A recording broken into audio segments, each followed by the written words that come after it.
Donc plus d'infos suite aux annonces de la FIA concernant les moteurs V6 2026. C'est un peu long par contre, je vous préviens. Le carburant entièrement durable est la pierre angulaire du règlement 2026 et tous les composants du carburant doivent provenir de sources durables, qu'il s'agisse de produits non issus de l'agroalimentaire, de déchets municipaux authentiques ou du captage durable du carbone. Cela garantit qu'aucun nouveau carbone d'origine fossile ne sera présent dans les carburants utilisés en Formule 1, et par conséquent qu'aucun nouveau carbone fossile ne sera rejeté dans l'atmosphère par les gaz d'échappement des voitures de F1. Le règlement sur les carburants encourage l'utilisation de toute méthode de production durable sans porter préjudice aux performances sur piste. Les fournisseurs de carburant peuvent donc utiliser la F1 comme une étape de leur propre parcours vers une mise à l'échelle mondiale et commerciale des technologies durables. Tous les composants du carburant doivent être entièrement durables. La réduction globale des effets des gaz à effet de serre sera conforme et restera conforme aux dernières normes européennes au fur et à mesure de la révolution. Le débit de carburant vers le moteur à combustion interne sera limité par l'énergie et non par la masse ou le volume. D'autres paramètres seront limités pour s'assurer que le carburant développé soit pertinent, réutilisable et qu'il sera compétitif quel que soit le mode de production. Alors, les changements pour le moteur à combustion interne. Quant au composant principal de cette nouvelle unité de puissance, le moteur à combustion interne ICE, la FIA a apporté également des contributions techniques utiles. Le moteur à combustion interne conservera la disposition du V6 AX6 au même régime moteur, avec un débit de carburant réduit pour viser une puissance d'environ 544 chevaux. Le moteur à combustion interne sera divisé en deux parties. La partie inférieure impliquant le bloc moteur, le vilebrequin, les bielles, les pompes et les auxiliaires qui sont davantage soumis à des prescriptions. La partie supérieure, principalement axée sur la zone de combustion et des composants associés, sera également soumise à des prescriptions, mais il y aura plus de liberté pour développer le système de combustion pour le nouveau carburant. L'objectif est de faire en sorte que la compétition se concentre principalement sur la partie supérieure du moteur, la partie inférieure étant plus prescrite sur le plan dimensionnel et bénéficiant de périodes d'homologation plus longues. La FIA a su mettre en place des mesures réduisant la recherche et le développement, mais cela permettra de rapprocher les performances tout en réduisant les coûts, comme l'explique le communiqué de presse de la fédération. Une série de mesures de standardisation et de simplification a été développée pour l'ensemble du moteur à combustion interne afin de réduire les coûts.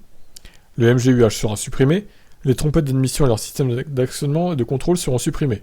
Des gammes limitées de dimensions clés sont définies, par exemple piston, vilebrequin, soupape, position d'injecteur, turbine ou du turbocompresseur.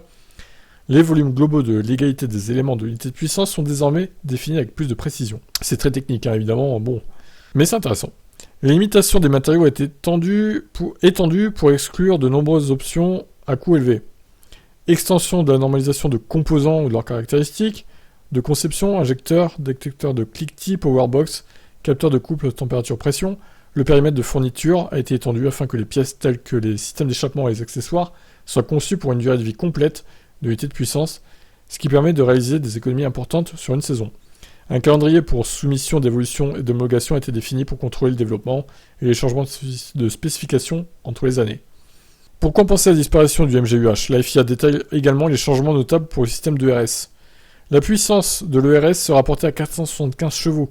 Ça restera un domaine clé de la compétition entre les motoristes, avec un accent sur la gestion du flux d'énergie pour atteindre les objectifs clés de spectacle, d'hybridation accrue et de performance globale, similaire à l'unité de puissance actuelle.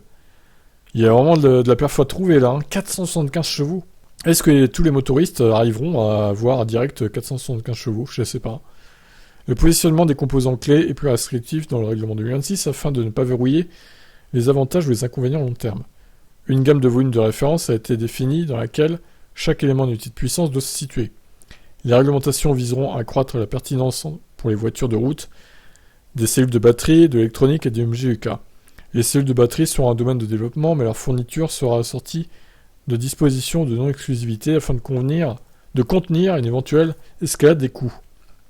Des contraintes de conception ont été imposées pour améliorer la sécurité et la capacité des contrôles de l'ERS. Des contrôles ont été introduits pour limiter ou exiger le recyclage des matériaux critiques. Alors, figure incontournable du paysage moderne de la F1, le quota des pièces par saison a également été précisé. Les pilotes auront le droit, comme cette année, à 3 moteurs à combustion interne. Cependant, la FIA et 2 batteries, comme 3 aujourd'hui. Ah oui. Cependant, la FIA sera plus clémente pour la première année. Pour la première année de cette nouvelle réglementation, ces chiffres seront augmentés d'une unité. Ok, bon, c'est pas mal. En sachant qu'en plus, il y aura sûrement 24 ou 25 courses en 2026, donc forcément, voilà. Il faudra augmenter ça dès la première année. Contrôler les coûts. Dernier point, donc. C'est aussi pour le même motif que la FIA va serrer la vis sur les tests organisés aux bancs d'essai. Le nombre de bancs d'essai que les motoristes posséderont sera limité.